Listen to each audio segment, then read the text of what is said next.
a blue suit and a red tie on. That's right. That could happen. It's crazy. So President Trump, our moms are busy women, and they have families and busy lives, right? And many of them never thought that they would get involved in politics and run. Did you ever think about running for office at other times in your lives? And then just some advice, because you come under fire a lot. Our moms are standing for things that often the media attacks them on. We'd love to get some advice from you about running for office. Yeah, so I would say don't do it. Run for office. We want you to run for office. I do say this, though.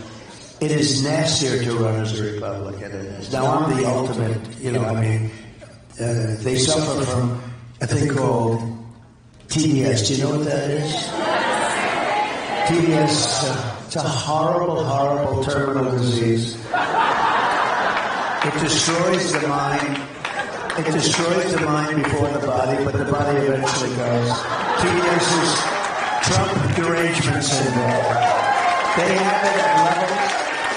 They can't even stand their life. They can't stand anything. And, part of the reason is I won an election, which everybody said couldn't be won.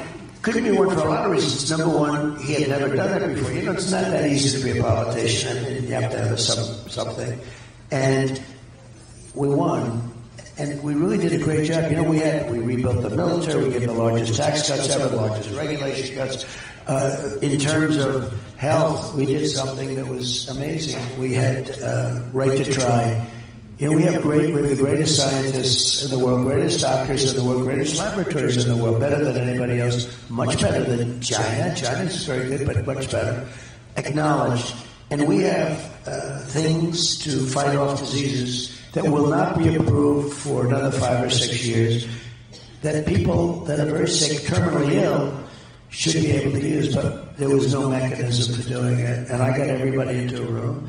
The insurance companies didn't want to allow it because they're terminally ill. They don't want to do it because then they'll get sued for somebody dying even though they're terminally ill. The states didn't want it. The government didn't want it, the federal government. Most of all, the doctors and the labs didn't want it because they didn't want to say that we're going to try to make somebody better. They didn't get better. Now everyone's going to say whatever it is doesn't work. And I got them all into a room, everybody, and I said, here's what we're doing. You're going to sign these documents. Nobody's going to have liability.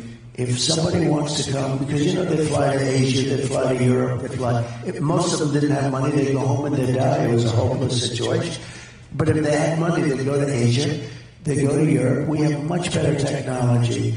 And what happened is I got everybody in a room. I said, listen, there's not going to be any liability. People are going to sign a document that they're not going to sue the country, they're not going to sue the state, they're not going to sue the doctors or the medical platforms, they're not going to sue anybody.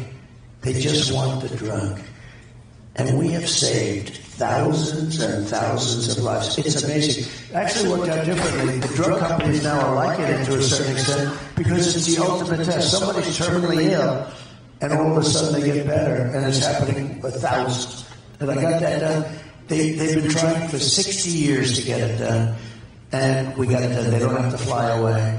And it's really had the reverse. People were finding cures to things that when a terminally ill person, a person that's almost ready to die, goes in and starts taking something, and now all of a sudden that person gets better. It's an amazing thing, and we save thousands of lives. So we've done a lot of